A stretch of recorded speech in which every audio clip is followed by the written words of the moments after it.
Hello bachcho, let's read the question. The question says, which is the correct option regarding cyclic photophosphorylation? A. Cyclic photophosphorylation needs photosystem 1 and photosystem 2. B. Cyclic photophosphorylation produces NADPH plus H plus and ATP.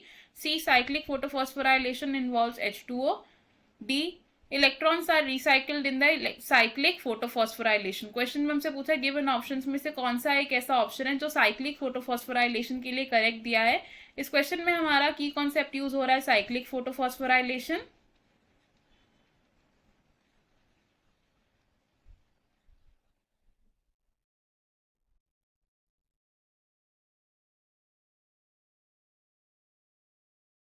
Cyclic photophosphorylation, photophosphorylation होता है the synthesis of ATP from inorganic phosphate and ADP. और cyclic photophosphorylation का मतलब होता है कि there is cyclic flow of electrons to produce ATP. अब cyclic flow of electrons में जो फोटो सिस्टम इन्वॉल्व होता है हमारा, इट इज फोटो सिस्टम 1। अब साइक्लिक फोटोफॉस्फोराइलेशन की प्रोसेस कैसे होती है ये देखते हैं। तो सबसे पहले क्या होता है, साइक्लिक फोटोफॉस्फोराइलेशन में इन्वॉल्व है हमारा PS1 यानी कि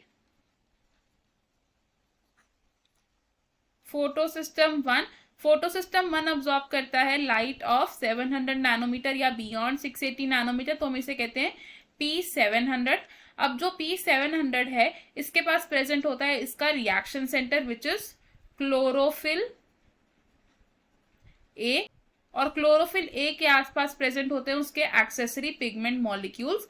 अब जब इस रिएक्शन सेंटर पर लाइट आती है बियॉन्ड 680 नैनोमीटर, बियॉन्ड 680 नैनोमीटर, तो यहां से क्या होता है, एक इलेक्ट्रॉन पेयर एक्साइट होता है and it goes to the primary electron acceptor, primary electron acceptor. अब प्राइमरी इलेक्ट्रॉन एक्सेप्टर से इलेक्ट्रॉन्स की डाउन हिल मूवमेंट होती है through a electron transport system, electron transport system. और इस इलेक्ट्रॉन ट्रांसपोर्ट सिस्टम से जब इलेक्ट्रॉन्स पास ऑन होते हैं तो क्या होता है, फॉस्फोराइलेशन होती है, यानी कि एडीपी कंबाइन करता है इनऑर्गेनिक फॉस्फेट के साथ और हमारे पास बनता है adenosine triphosphate which is ATP. And यहां से ये इलेक्ट्रॉन्स वापस रीसर्कुलेट हो जाते हैं to the reaction centre and ये साइकिल हमारी कंटिन्यू होती है। तो ये है हमारा साइक्लिक फोटोफॉस्फोराइलेशन जिसमें सिर्फ फोटो सिस्टम 1 इंक्लूडेड है। अब इस साइक्लिक फोटोफॉस्फोराइलेशन में किसी एक्सटर्नल सोर्स की जरूरत नहीं है for continuous supply of electrons जैसा कि नॉन साइक्लिक फोटोफॉस्फोराइलेशन में होता है। तो हम क्या बोल सकते हैं कि in cyclic photophosphorylation no splitting of water is required. और वाटर की स्प्लिटिंग कहां रिक्वायर्ड होती है, in non cyclic photophosphorylation. Non cyclic photophosphorylation में होते हैं हमारे दो photo systems include which is PS1 and PS2 both.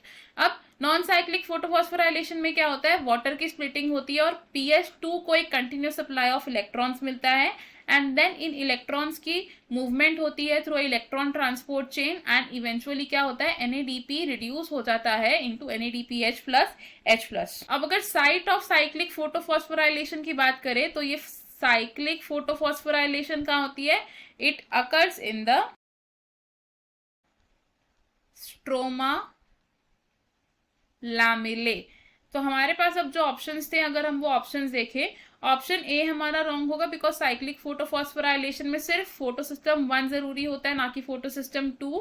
Option B हमारा रॉन्ग होगा बिकॉज साइक्लिक फोटोफॉस्फोराइलेशन में सिर्फ एटीपी की प्रोडक्शन होती है, NADPH प्लस H प्लस नहीं बनता बिकॉज स्ट्रोमा लैमेले में NADP रिडक्टेज एंजाइम प्रेजेंट नहीं होता। ऑप्शन सी हमारा रॉन्ग होगा बिकॉज साइक्लिक फोटोफॉस्फोराइलेशन में वाटर की इन्वॉल्वमेंट नहीं होती है। ऑप्शन डी हमारा करेक्ट होगा बिकॉज इलेक्ट्रॉन्स की रिसाइकलिंग होती है इस तरीके की फोटोफॉस्फोराइलेशन। तो हमारा करेक्ट और फाइनल आंसर होगा इस क्वेश्चन में option D. I hope you understood it well. All the best. Thank you.